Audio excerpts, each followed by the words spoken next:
تعالوا نعمل شوية بصارة زي السكر، طعمها تحفة، وازاي يفضل لونها اخضر زي ما انتوا شايفينها كده، بجد خطيرة.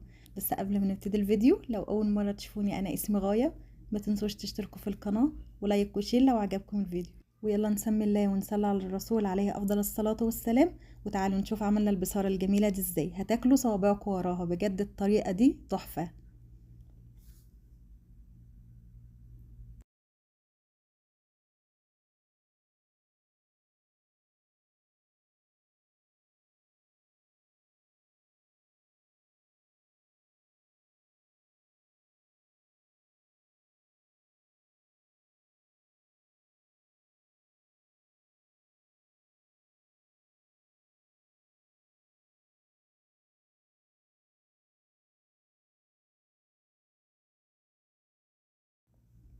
اول حاجة انا عندي فول مدشوش، ده كان حوالي 700 جرام.